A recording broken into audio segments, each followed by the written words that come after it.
Assalamualaikum warahmatullahi wabarakatuh. Oke, kita lanjutkan saja ceritanya. Tapi seperti biasa, bantu tekan tombol like terlebih dahulu. Bab 2669 sampai bab 2672. Oh Bojun, Menteri yang berjasa, dan Wu Sutong, Gubernur Istana Gubernur Tentara Kanan, dengan cepat menjadi akrab satu sama lain setelah jamuan makan. Kedua orang itu memiliki pemikirannya masing-masing. Oh Bojun merasa bahwa Wu Sutong adalah orang kepercayaan Tuan Inggris yang sangat kuat, dan secara alami layak untuk persahabatan dekatnya. Wu Sutong juga merasa bahwa Tuan Inggris telah memiliki sikap membiarkan keempatnya para Earl yang hebat menghubungi rumah Gubernur Angkatan Darat kelima. Di masa depan, dia secara alami tidak dapat dihindari untuk berurusan dengan empat Earl yang hebat, dan kekuatan mereka jauh lebih tinggi daripada milikku, jadi tentu saja merupakan hal yang baik untuk memiliki hubungan dekat dengan mereka. Alhasil, keduanya merasa menyesal karena terlambat bertemu. Jika Oh Bojun tidak berangkat ke Siprus pada malam hari, mereka mungkin akan membakar kertas kuning untuk menjadi saudara. Setelah makan siang, Oh Bojun naik bus bersama Wu Sutong atas undangan hangat Wu Sutong dan berkeliling Napoli. Napoli yang terletak di ujung selatan benua Eropa ini memiliki iklim yang hangat dan menyenangkan, bahkan sekedar melihat-lihat saja sudah membuat Oh Bojun merasa senang. Di malam hari, Wu Sutong mengadakan jamuan makan secara langsung dan minum serta mengobrol dengan Oh Bojun. Di meja makan, keduanya juga merumuskan rencana eksplorasi tambang tembaga di Siprus.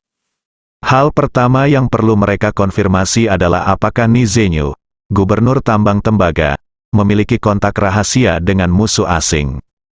Oleh karena itu, rencana kedua pria itu adalah ketika Oh Bojun diam-diam menyelinap ke tambang tembaga dan mulai memantau Nizenyu secara diam-diam, Wu Sutong akan mengeluarkan perintah rahasia baru kepada Nizenyu, memintanya untuk segera mengirim orang ke Roma, Italia untuk melakukan misi rahasia.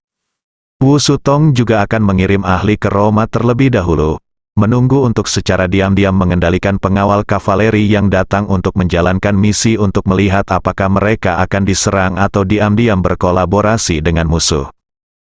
Jika Nizenyu memiliki masalah, dia pasti akan melakukannya setelah menerima perintah rahasia. Hubungi dunia luar melalui cara lain sesegera mungkin. Setelah ada, Anda dapat mengetahui situasinya saat ini, dan kemudian ikuti petunjuk untuk menemukan organisasi atau individu yang berkolusi dengannya secara internal atau eksternal.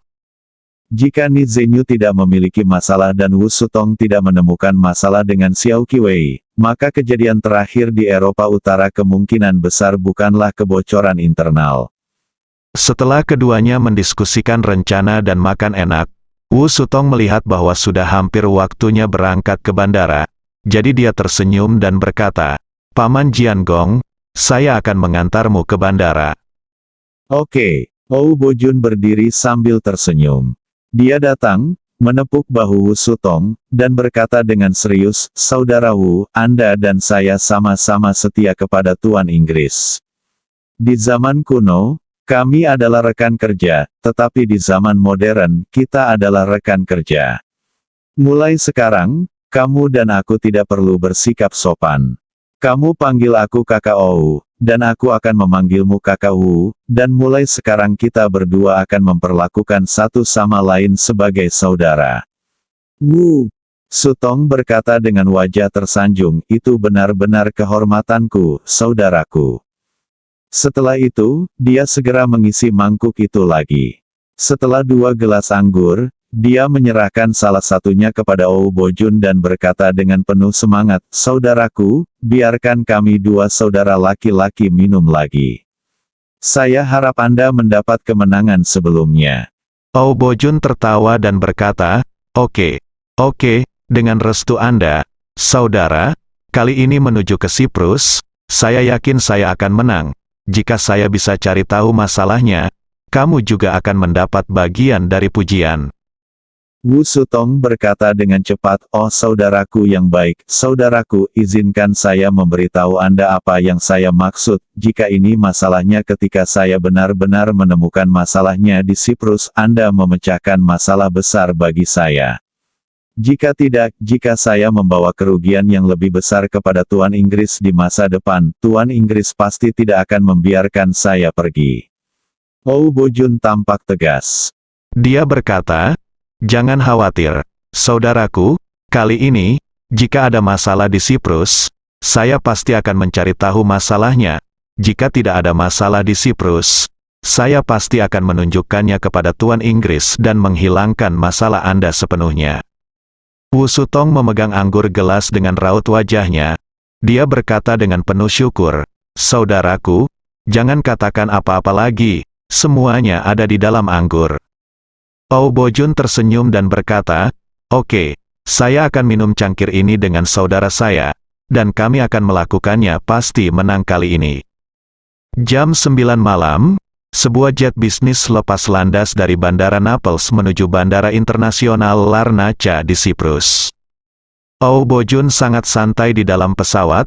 Pergi ke Siprus menurutnya tidak ada bedanya dengan orang biasa pergi ke peternakan ayam. Tidak perlu khawatir akan bahaya apapun. Di tengah perjalanan pesawat, dia tiba-tiba mengeluarkan ponselnya dan menggunakan perangkat lunak komunikasi internal Po Xinghui untuk mengirim undangan panggilan video ke Bo Yunruge di Dingyuan, yang berada di timur jauh. Yunruge tidak menjawab, tapi menolak ajakannya, dan menjawab dengan suara, "Apa yang Paman Jiangong inginkan dariku?" "Oh," Bojun berkata sambil tersenyum, "Ruge, tempat di timur jauh itu pasti sangat membosankan, kan? Saya pergi ke sana hari ini. Napoli, saya menemukan bahwa iklim dan adat istiadat di Eropa Selatan sangat baik. Jika ada kesempatan, sebaiknya kita pergi ke sana bersama-sama."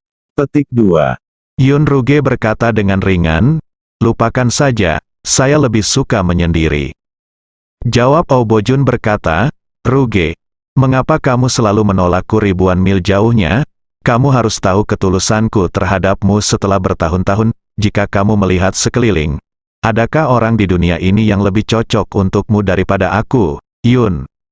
Ruge bertanya dengan nada tidak ramah, "Mengapa aku membutuhkan orang lain yang cocok untukku? Kamu tidak berpikir bahwa aku masih membutuhkan cinta hari ini, bukan? Apa gunanya cinta? Bisakah itu meningkatkan kualitasku? Budidaya, bisakah saya memperoleh keabadian?" Petik 2. Oh Bojun menghela nafas dan tersenyum canggung, "Ruge, lihat dirimu, meskipun perasaan tidak dapat meningkatkan tingkat kultivasi Anda atau mengarah pada keabadian, itu dapat membuat orang puas. Tidak masalah seberapa banyak Anda dan saya berlatih, tidak mungkin untuk hidup selamanya. Karena cepat atau lambat Anda akan mati, mengapa tidak meluangkan waktu untuk bersenang-senang pada waktunya?" Yunruge berkata dengan dingin, "Maaf, saya tidak tertarik pada bersenang-senang." Oh Bojun terdengar sedikit cemas dan bertanya padanya, "Kamu tidak bisa mati sebagai gadis yang belum menikah, kan? Jika kamu tidak menemukan pasangan, kamu setidaknya harus memiliki 1,5 putra. Jika tidak, setelahnya kita mati, siapa yang akan mendirikan monumen dan biografi untuk kita, dan siapa yang akan bersujud kepada kita dan membakar kertas?" "Yun," Ruge berkata dengan nada menghina, "kematian itu seperti lampu padam. Jika aku mati, akhir terbaik adalah mati tanpa rasa khawatir. Biarkan tubuh ini kembali menjadi debu dan bumi ke bumi. Sedangkan untuk mendirikan monumen, mendirikan biografi, bersujud dan membakar kertas jika kamu sudah mati, mengapa kamu membutuhkan ini?" Oh Bojun menyadari bahwa Yunruge mewaspadainya, dia menghela nafas tak berdaya dan bergumam, "Saya akhirnya datang ke dunia ini, dan saya tidak ingin mati dalam ketidakjelasan. Saya pikir akan ada orang yang dapat mengingat saya setelah saya mati dan tidak melupakan saya." Petik 2. Jawab Yunruge dengan tersenyum, "Kalau begitu kamu harus segera menemukan seorang wanita dalam pertemuan itu untuk menikah dan biarkan dia memberimu beberapa anak lagi." Ketika kamu mati, keturunanmu akan membakar kertas di kuburanmu. Petik 2. Oh Bojun berkata dengan getir, Paman Ding Yuan, aku telah menjelaskan dan memberi isyarat berkali-kali, tetapi Anda telah menemukan berbagai alasan untuk memaafkan saya. Apakah saya, Oh Bojun, begitu buruk? Saya tidak dapat memahami kebijaksanaan Anda, Paman Ding Yuan. Yun Ruge terkekeh dan berkata, Paman Jiangong bercanda, Ruge sangat berbudi luhur dan cakap. Untuk dihargai oleh Anda, Ruge tidak meremehkan Anda. Ruge hanya bertekad untuk berlatih. Jika Anda dapat mencari keabadian, segala sesuatu yang berharga di dunia ini akan datang cepat atau lambat. Jika kamu tidak dapat mencari keabadian, semuanya akan seperti awan yang berlalu dan tidak dapat bertahan selamanya. Ruge tidak menyukai perasaan ini. Oh Bojun tertegun sejenak dan menghela nafas. Kehidupan abadi, bagaimana seseorang bisa begitu mudah untuk meminta. Bahkan orang tua sekuat Lord Ying tidak memiliki kemampuan ini. Ini membutuhkan kemampuan yang luar biasa. Yun Ruge berkata dengan tenang, itu urusanku apakah kamu memintanya atau tidak. Aku akan mendapatkannya jika kamu memintanya atau tidak. Ini masalah Tuhan, tidak ada konflik di antara keduanya. Setelah mengatakan itu, Yun Ruge mengirim pesan suara lain, mengatakan, Paman Jiangong, meskipun Anda dan saya adalah rekan kerja, kami bukan orang yang sama setelahnya semuanya. Jadi aku ingin bertanya padamu nanti, Paman Jiangong, jangan buang waktu untuk Ruge. Oh Bojun merasa sangat tertekan, dan pada saat yang sama dia juga bercampur dengan sedikit kesedihan, sedikit kemarahan dan sedikit ketidakpuasan. Tapi atas kata-kata Yun Ruge, dia benar-benar tidak malu untuk terus menguntitnya. Jadi dia menghela nafas dan berkata dengan sedih, itu saja, Paman Ding Yuan memiliki ambisi yang besar. Aku tahu aku tidak layak untukmu. Itu benar hari ini. Meng Lang, tolong jangan pedulikan Paman Ding Yuan ketika kita bertemu di masa depan. Yun Ruge berkata sambil tersenyum, saya orang yang pelupa. Saya tidak sengaja menghapus pesan Paman Jiangong sekarang. Apa yang Paman Jiangong katakan tadi, saya bahkan tidak dapat mengingatnya. Oh Bojun tahu bahwa Yun Ruge sedang mencoba menjebaknya, jadi dia menjawab, karena Paman Ding Yuan menghapusnya dan melupakannya, saya tidak akan menyebutkannya lagi. Saya harap Anda dan saya akankah setiap orang dapat menyelesaikan tugas yang diberikan oleh Tuan Inggris dan kembali dengan kemenangan. Setelah Oh Bojun meminjam keledai untuk menuruni lereng, Yun Ruge berhenti berbicara dengannya dan hanya berkata oke. Oh Bojun melihat kedua surat ini dan suasana hatinya tiba-tiba menjadi sangat buruk. Meskipun dia tahu bahwa Yun Ruge akan menolaknya, setelah ditolak, dia merasa sama sekali tidak bisa diterima. Dia bukan pria rendah hati seperti yang terlihat di depan Yun Ruge. Sebaliknya, dia berpikiran sempit dan menyimpan dendam terhadap siapapun yang menyinggung perasaannya. Menurutnya, penolakan Yun Ruge terhadapnya merupakan standar kurangnya apresiasi. Jadi dia tidak bisa menahan diri untuk tidak mengutuk dan bergumam pada dirinya sendiri, Yun Ruge, kenapa kamu sombong di depanku? Kamu tidak meremehkanku, kan? Tunggu saja. Cepat atau lambat aku akan menemukan kesempatan agar kamu bersenang-senang di selangkanganku. Selama sisa penerbangan, dia telah menahan api jahat di hatinya yang tidak punya tempat untuk dilampiaskan. Pukul 23.30, pesawat mendarat di Bandara Internasional Larnaca. Oh Bojun yang berusaha keras mengatur mentalitasnya, keluar dari bandara dengan tangan kosong. Saat itu sudah larut malam di bandara, dan hujan ringan turun di bagian selatan Siprus. Oh Bojun memanggil taksi tepat di pintu masuk bandara, lalu melaju menuju ke arah tambang tembaga. Sebelum berangkat, Wu Sutong telah menunjukkan kepada Oh Bojun lokasi spesifik tambang tembaga dan dena seluruh tambang tembaga. Pada saat ini, Oh Bojun memiliki pemahaman yang jelas tentang medan di sekitarnya dan struktur internal tambang tembaga. Menurut rencananya, dia berencana untuk menyelinap ke gedung kantor utama tambang tembaga secara diam-diam dari pinggiran tambang tembaga tempat tinggal Jiedusi Nisenyu. Lebih dari setengah jam kemudian, sebuah taksi berhenti di pinggir jalan kurang dari 1 kilometer dari tambang tembaga. Suhu air mesin dan suhu kap mesin masih sangat tinggi, namun mobil dalam keadaan kosong, tidak ada penumpang dan pengemudi. Saat ini, di hutan sebelah utara tambang tembaga, Oh Bojun sedang bersembunyi di tengah-tengah pohon yang menjulang tinggi. Sambil menyembunyikan tubuhnya di balik dedaunan lebat, dia juga dapat dengan mudah mengamati pergerakan di sisi utara tambang tembaga, menambang melalui celah di dedaunan. Dan di pohon lain di belakangnya, ada sesosok tubuh yang bagiannya hilang tergantung.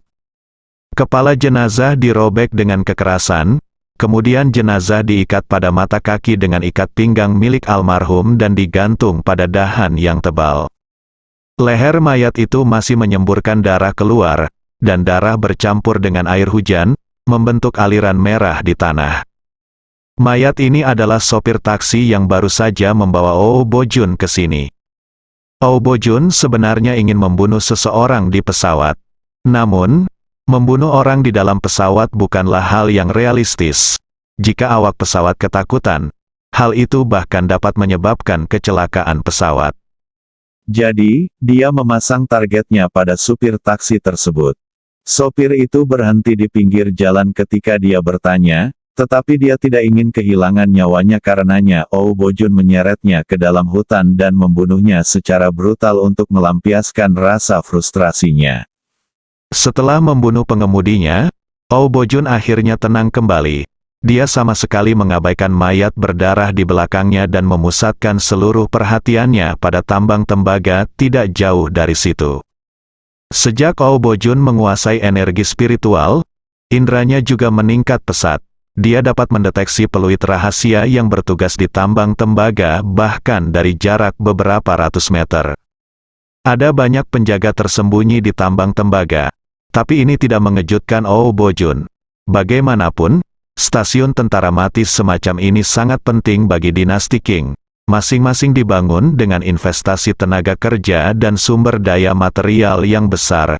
Pekerjaan keamanan tentu saja merupakan prioritas utama. Untungnya, kekuatan para penjaga ksatria ini tidak terlalu kuat, dan efektivitas tempur komprehensif mereka hanya pada level prajurit bintang 5 hingga bintang 8. Masih ada kesenjangan besar antara mereka dan Oh Bojun. Oleh karena itu, Oh Bojun juga sangat percaya diri dan dapat dengan mudah berbaur tanpa ketahuan. Berbeda dengan Ye Chen yang secara tidak sengaja memperoleh 9 kitab suci surgawi yang misterius dan secara langsung menguasai energi spiritual, Oh Bojun berkultivasi dari prajurit alam cahaya sedikit demi sedikit, ia melewati alam terang, alam gelap, alam transformasi, dan alam master, selangkah demi selangkah, dan dia berjalan dengan sangat kokoh.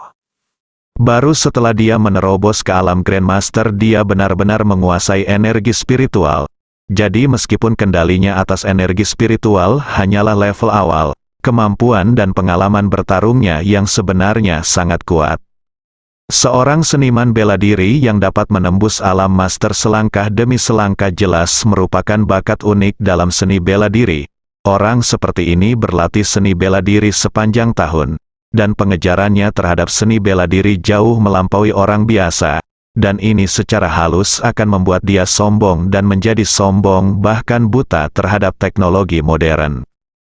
Menghadapi tambang tembaga ini, serta utusan Jedu, pengawal kavaleri, dan prajurit kematian di tambang tembaga ini, Oh Bojun memiliki rasa superioritas atas dunia. Dia merasa bahwa orang-orang di sini, bahkan utusan Jedu si terkuat, Nizenyu hanyalah seorang pejuang di alam gelap. Dia bahkan tidak memenuhi syarat untuk membawa sepatunya sendiri. Menghadapi tempat seperti ini, hampir tidak mungkin baginya untuk mengambil risiko apapun. Namun, dia tidak tahu bahwa untuk menghadapi penyihir seni bela diri seperti dia, Ye Chen sudah melepaskan metode tradisional menggunakan kekuatan untuk mengalahkan kekuatan. 3 meriam pertahanan jarak dekat telah dimuat dan ditenagai, siap untuk memberikan lawannya pukulan fatal kapan saja, bersiaplah. Oh Bojun menenangkan diri dan mengamati dengan cermat segala sesuatu di sekitarnya. Mencoba melihat apakah ada orang lain yang diam-diam memperhatikan tambang tembaga seperti dia. Namun, Setelah mengamati dengan cermat selama lebih dari 10 menit, dia menyimpulkan bahwa dia berada di luar tambang tembaga dan tidak ada orang lain. Artinya, tambang tembaga tersebut tidak diawasi pihak luar. Masalah tersebut kemungkinan besar terjadi di dalam tambang tembaga. Jadi, Oh Bojun memutuskan untuk menyelinap masuk sekarang. Sebelum pergi, dia mengeluarkan ponselnya dan mengirim pesan ke Wu Sutong, Gubernur Rumah Gubernur Tentara Kanan, yang berbunyi, "Saudaraku, tidak ada kelainan yang ditemukan di luar tambang tembaga. Saya siap menyelinap masuk dan mengeluarkan rahasia pesan ke Ni Zenyu dalam 10 menit." Segera, dia menerima balasan dari Wu Sutong. Isinya sederhana, "Oke, saudara." Oh Bojun tidak mengerti teknologi. Jika dia tahu lebih banyak tentang teknologi, dia akan tahu bahwa alasan mengapa dunia ini tidak dikuasai oleh para pejuang adalah karena kekuatan teknologi mutakhir jauh lebih kuat daripada kekuatan para pejuang. Dia berpikir bahwa kekuatan semua orang di sini jauh di bawahnya. Jadi dia secara naluriah merasa bahwa tidak ada seorang pun di sini yang dapat mengancamnya. Namun ia tidak pernah membayangkan bahwa di 3 ketinggian tertinggi tambang tembaga, terdapat 3 senjata yang mampu membunuhnya. Di seluruh dunia, tidak ada orang yang cukup sombong untuk menyerang orang dengan artileri pertahanan jarak dekat, sama seperti tidak ada orang yang mengendarai tank tempur utama untuk merampok bank. Tapi di sini bersama Ye Chen, semuanya menjadi logis. Ketika Oh Bojun menahan napas dan menerobos dinding utara tambang tembaga dengan kecepatan yang sangat cepat dan dengan suara yang sangat pelan, dia tidak tahu bahwa ketika dia masih berada 200 meter dari dinding, komputer Wan Pojun de layar telah menerima alarm. Pada saat yang sama, motor servo dari 3 senjata pertahanan jarak dekat berputar dengan cepat dan moncong senjata terus-menerus disesuaikan dengan gerakan Oh Bojun sesuai dengan posisi serangan yang telah ditentukan masing-masing. Pada saat ini, Oh Bojun tiba-tiba merasa ada yang tidak beres. Ada perasaan tidak nyaman yang samar-samar dalam intuisinya, seolah-olah ada banyak master yang menatapnya secara diam-diam. Mau tak mau dia bertanya-tanya dalam hatinya, apa yang terjadi? Kenapa hatiku selalu merasa tidak enak? Tapi saat berikutnya, dia merasa mungkin dia terlalu khawatir. Bagaimanapun, dia telah menerobos ke alam master dan bukan lagi seorang pejuang. Dengan kekuatannya sendiri, berapa banyak lawan yang bisa dia miliki di dunia? Di tempat seperti ini, bagaimana bisa seorang master mengincarnya lagi? Dia tidak tahu kalau saat ini, Wan Pojun sudah meletakkan jarinya di atas tombol enter di komputer. Selama dia menekan tombol enter, 3 meriam pertahanan jarak dekat akan melakukan serangan saturasi ke lokasi Oh Bojun dan sekitarnya dengan kecepatan kilat. Pada saat ini, Wan Pojun sudah berkeringat karena gugup, dan tuannya Qiu Ziyuan berdiri di belakangnya, berkata dengan gugup yang sama, "Pojun, tembak." Orang ini bergerak begitu cepat, dia adalah salah satu dari 4 Earl yang hebat. Wan Pojun menggelengkan kepalanya, "Tuan, saya khawatir dia memiliki teman. Jika kita lebih stabil, tidak akan terlambat untuk melepaskan tembakan setelah dia memasuki jangkauan peringatan tingkat pertama." Pada saat ini, tembok di luar, Oh Bojun mengira dia telah tiba di bawah tembok tanpa ada yang menyadarinya. Dia menggunakan energi spiritualnya untuk menyelidiki dan menemukan bahwa pengawal kavaleri terdekat berada di atap gedung sekitar 20 meter darinya. Jaraknya tidak terlalu jauh atau terlalu dekat, tapi untungnya sudah larut malam, dan tubuhku lincah dan aku bisa menyembunyikan seluruh auraku, jadi tidak mungkin ketahuan meski dipikir-pikir.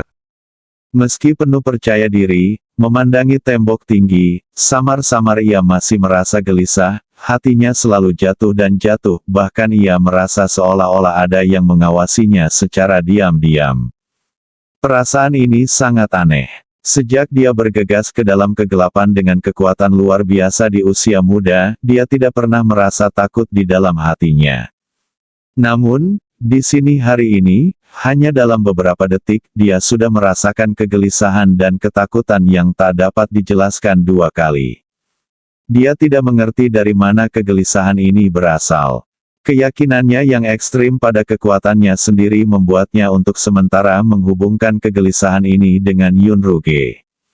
Dia tidak bisa menahan diri untuk tidak mengutuk dalam hatinya, "Sialan Yunruge, kamu sudah sangat menggangguku sehingga aku akan membuatmu membayar harganya cepat atau lambat."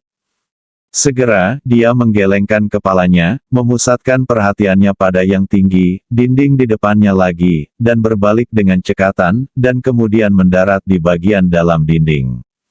Saat ini, jari Wan Pojun masih tergantung pada tombol Enter. Sistem mengeluarkan peringatan dini lagi, dan target telah memasuki rentang peringatan tingkat pertama. Wan Pojun juga menemukan bahwa tidak ada target lain yang ditemukan dalam jangkauan peringatan sekunder berbentuk punggung.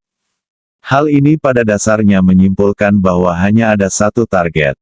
Jadi, dia melihat garis tubuh manusia yang ditandai dengan pencitraan termal di monitor, dan berkata dengan tenang, "Karena hanya kamu satu-satunya, maka kamu bisa pergi ke jalan sendirian." Setelah itu, dia dengan ringan mengetuk komputer dengan jari tengah tangan kanannya pada tombol Enter. Ayah! Saat ujung jari Wan Pojun mengetuk keyboard, 3 meriam pertahanan jarak dekat yang telah lama dikunci pada Oh Bojun segera mulai memutar larasnya yang hitam pekat. Segera setelah itu, peluru artileri kaliber 30 mm langsung menyembur keluar dari 18 barel ketiga senjata tersebut.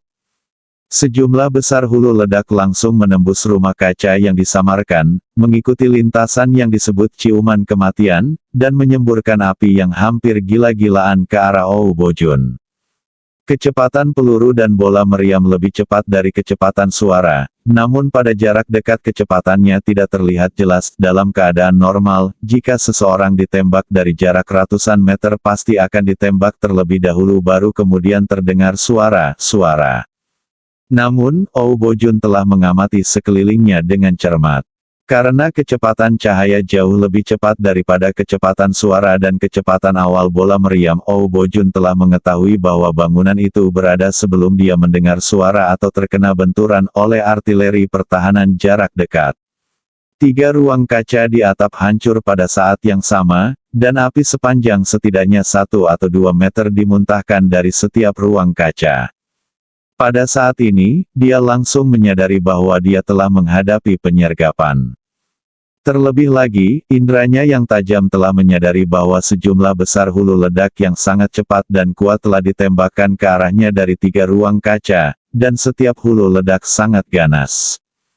Saat ini, Oh Bojun sangat ketakutan. Dalam kilatan petir, dia mengeluarkan energi spiritual di tubuhnya dan berlari mati-matian menuju sisi kanannya. Namun ketiga meriam pertahanan jarak dekat ini hanya berjarak beberapa ratus meter darinya, meski kecepatan suara dan kecepatan moncong hulu ledak jauh lebih lambat dari kecepatan cahaya, kecepatan moncong AK-630 mendekati meriam pertahanan setinggi 900 meter per detik. Oleh karena itu, pada jarak sedekat itu, Oh Bojun memiliki waktu kurang dari setengah detik untuk bereaksi. Meskipun Oh Bojun sudah berlari dengan seluruh kekuatannya, dia masih menyadari dengan sedih bahwa posisinya saat ini dan posisi di depannya di mana dia ingin melarikan diri ditutupi oleh hulu ledak yang sangat cepat itu. Ini juga berarti dia tidak mungkin melarikan diri. Pada saat ini, Oh Bojun dipenuhi dengan kebencian, dia tidak pernah berpikir bahwa dengan kultivasinya sendiri, dia akan sangat sedih untuk mengaku di sini. Yang lebih tragis lagi adalah kecepatan peluru senjata pertahanan jarak dekat AK-630 lebih dari 2 kali kecepatan suara. Oh Bojun bahkan tidak mendengar suara senjatanya, dan pelurunya sudah mengenai wajahnya. Oh Bojun hanya merasakan benda yang tak terhitung jumlahnya melesat ke sisinya. Saat berikutnya, dia merasakan sakit yang menusuk di sendi lutut kaki kanannya, dan dia langsung kehilangan kesadaran dari lutut ke bawah. Sebuah cangkang dari anti meriam jarak dekat mengenai lutut kanannya tepat di bagian lutut. Cangkang tersebut bahkan dapat menembus 3 jari baju besi, dan tubuh Oh Bojun tidak dapat menahannya sama sekali. Oleh karena itu, Tembakan tersebut langsung menghancurkan sendi lutut kaki kanannya hingga berkeping-keping, serta betis kanan dan kaki kanannya pun meledak. Oh Bojun merasakan pusat gravitasinya tiba-tiba hilang, dan seluruh tubuhnya jatuh tak terkendali ke arah kanan, tetapi bahkan sebelum tubuhnya sempat mendarat, dia merasakan sisi kanan tubuhnya dipukul dengan keras satu demi satu. Dia melihat ke bawah tanpa sadar, dan langsung ketakutan. Di manakah saya masih dapat memiliki tubuh saat ini?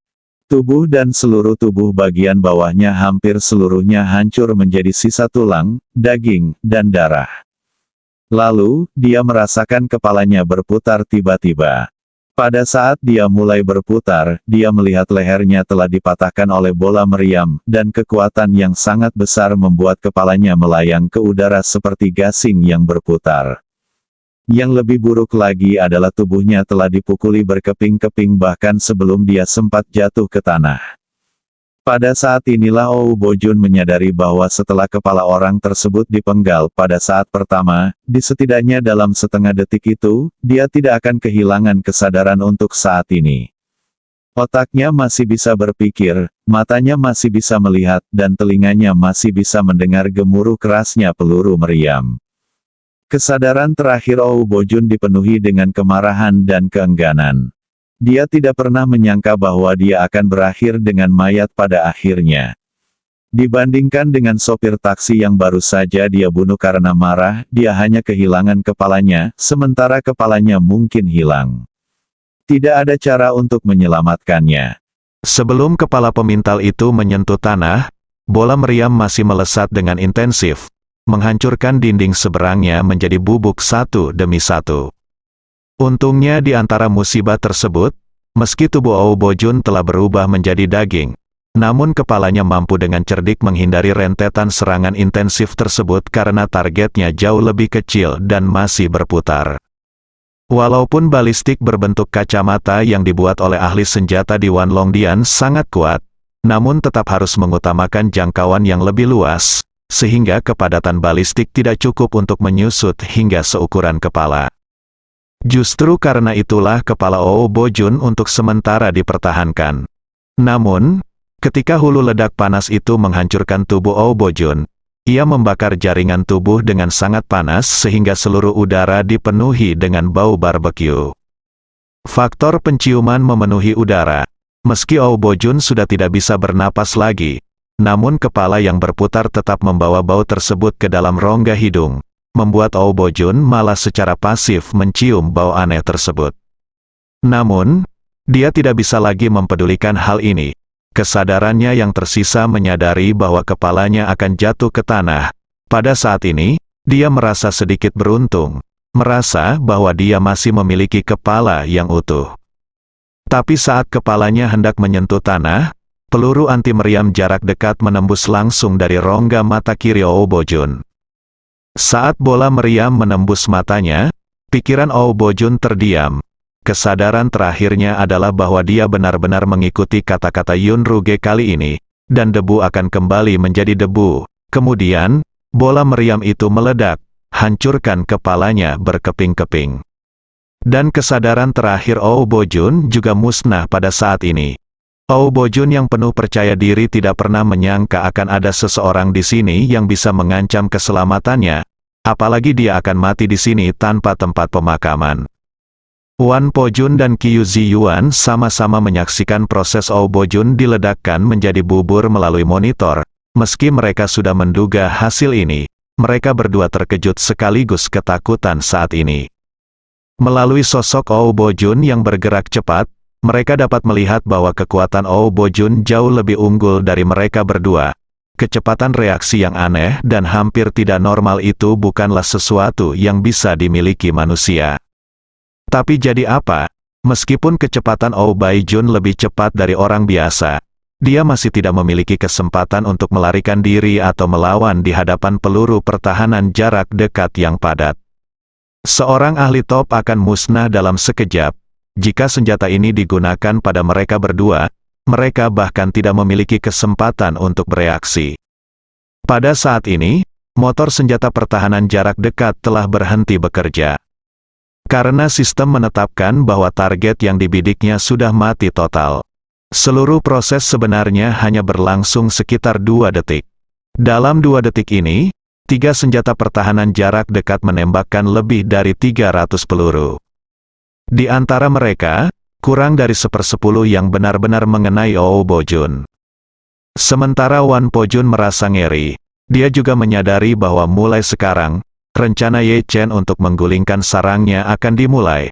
Jadi dia segera mengambil walkie-talkie dan berseru, "Semua orang mendengarkan perintah dan mundur dengan tertib menurut sesuai dengan rencana yang telah ditetapkan."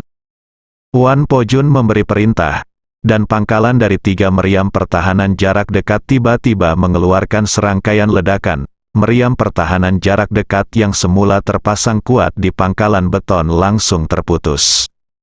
Segera setelah itu, seluruh bagian dasar rumah kaca tersebut meledak. Tim teknik yang telah diatur sebelumnya bergegas maju dan mendorong semua atap kaca ke bawah. Kemudian mereka menyambungkan tali pengangkat yang telah disiapkan dan menunggu helikopter datang, mengangkat. Pada saat yang sama, para pengawal kavaleri dan keluarga mereka, yang telah bersiap untuk mundur, mulai bergegas keluar ruangan seperti petugas pemadam kebakaran yang sedang bertugas.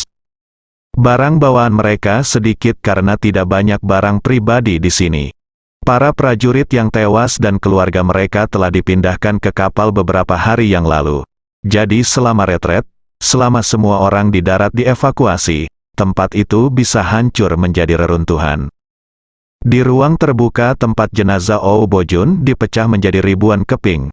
Hampir 1.000 orang dengan cepat berkumpul di tempat pembuangan terbuka sesuai dengan langkah-langkah yang telah dilakukan berkali-kali sebelumnya.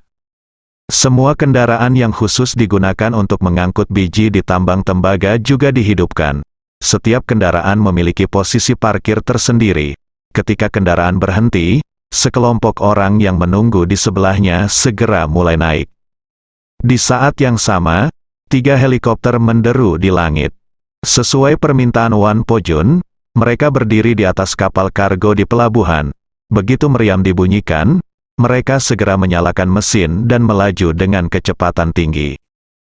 Saat ini, truk-truk berisi orang sudah keluar dari tambang tembaga dan melaju menuju pelabuhan. Karena sudah ada latihan, penarikan ratusan ribu orang dilakukan secara tertib. Helikopter itu dengan cepat mengangkat 3 senjata pertahanan jarak dekat dan bergegas kembali ke pelabuhan. Karena letak tambang tembaga yang terpencil, hingga saat ini belum ada informasi resmi yang diterima. Hanya 10 menit telah berlalu sejak kematian Oh Bojun, dan semua orang di tempat kejadian telah menyelesaikan evakuasi mereka. Helikopter keempat membawa Wan Pojun dan Qiu Ziyuan ratusan meter ke udara. Wan Pojun melihat ke tambang tembaga yang terang benderang namun kosong di bawah dan menekan detonator yang dikendalikan dari jarak jauh di tangannya. Segera setelah itu, serangkaian ledakan besar terdengar dari bawah tanah. Suara ledakan ini lebih dari 100 kali lebih keras daripada suara artileri pertahanan jarak dekat. Kemudian, pemandangan mengejutkan muncul di depan Wan Pojun. Tanah tambang tembaga mulai runtuh satu demi satu. Setiap keruntuhan menyebabkan bumi berguncang, dan bangunan di atas tanah dengan cepat runtuh menjadi puing-puing seperti kertas.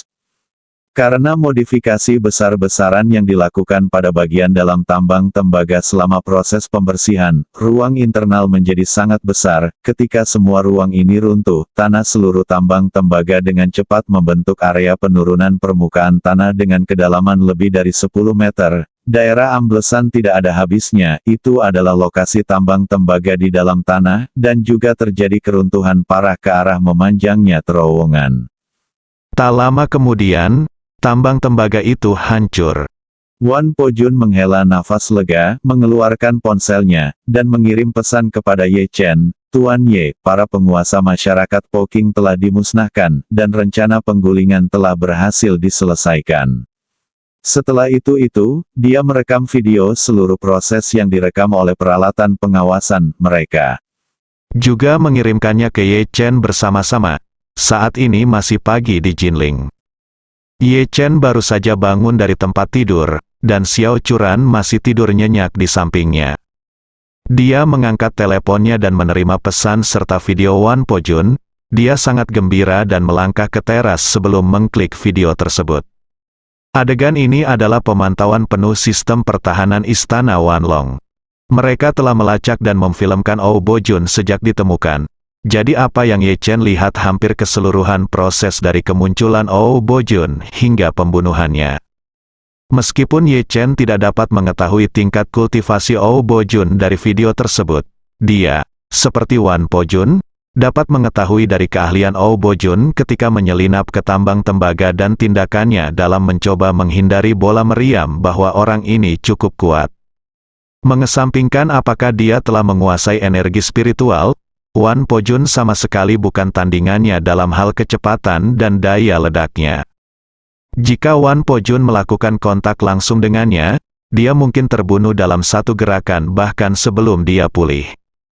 Oleh karena itu, dilihat dari kekuatan lawannya, dia pasti salah satu dari 4 Earl yang hebat. Ye Chen juga menghela nafas lega dan memanggil Wan Po-jun kembali. Begitu panggilan telepon masuk, Wan Po-jun berkata dengan hormat, "Tuan Ye, apakah Anda sudah melihat semua video yang dikirim oleh bawahan saya?" "Ya." Ye Chen tersenyum dan berkata, "Anda melakukannya dengan sangat indah, meskipun pihak lain sangat kuat, tetapi sama sekali tidak ada kekuatan untuk melawan, dan dia melakukannya dengan sangat bersih." Wan Po-jun berkata dengan tergesa-gesa, "Terima kasih kepada Tuan Ye atas ide bagus Anda.